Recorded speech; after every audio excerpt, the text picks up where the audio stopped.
Selama 5 tahun terakhir menjadi masa yang penuh tantangan bagi Indonesia dan dunia pada umumnya. Di 5 tahun terakhir, berbagai persoalan terjadi, seperti wabah COVID-19, perang Rusia-Ukraina, dan krisis ekonomi.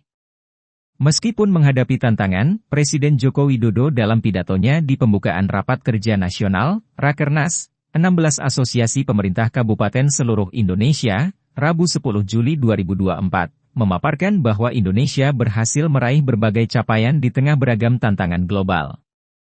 Saya kira kita merasakan semuanya bahwa dalam 5 tahun ke belakang, ini adalah sebuah periode yang tidak mudah, sangat sulit, penuh tantangan. Dari sisi kesehatan kita tahu ada pandemi COVID, kemudian geopolitik, perang yang menyebabkan harga minyak naik dan turun, harga pangan naik dan turun, di Ukraina, di Palestina. Kemudian dari sisi lingkungan juga kita rasakan sekarang ini semakin nyata, gelombang panas, El Nino, El Nina, semuanya.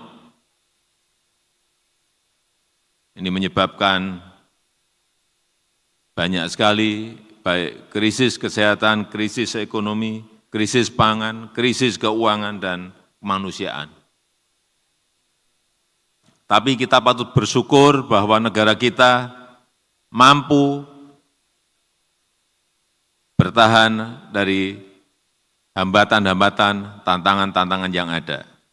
Dan ekonomi kita masih tumbuh 5,11% di kuartal pertama tahun 2024.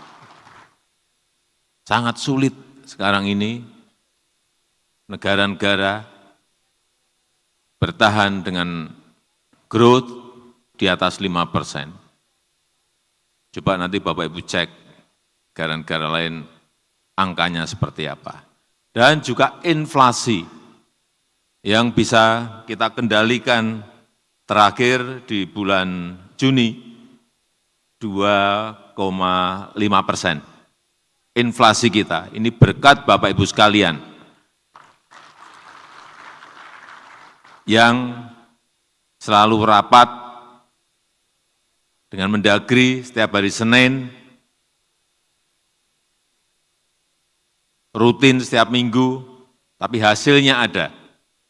Coba lihat sekarang Argentina inflasinya berapa. Bapak Ibu cek aja. Turki inflasinya berapa, Bapak Ibu cek. Mengerikan sekali angkanya.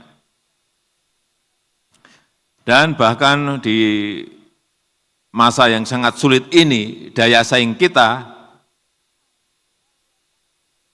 World Competitiveness Ranking kita, naik di angka 27 di antara negara-negara yang lain. Dan ini menjadi kenaikan yang tertinggi dibandingkan negara-negara yang lain. Ia mengingatkan ke depan tantangan tidak semakin gampang.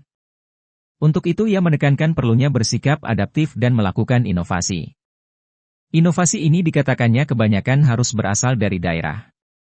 Ia pun mengaku telah belusukan ke berbagai pasar tradisional di daerah untuk mengetahui kondisi ekonomi dan inflasi. Persaingan antar negara juga dikatakannya makin ketat sehingga potensi yang ada di daerah harus dikembangkan, baik dari sisi keuangan, pangan, energi, industri, teknologi, dan pariwisata. Semuanya harus dikembangkan agar bisa mandiri secara ekonomi, seperti yang dilakukan sejumlah negara, misalnya Bhutan. Dia Dewi melaporkan.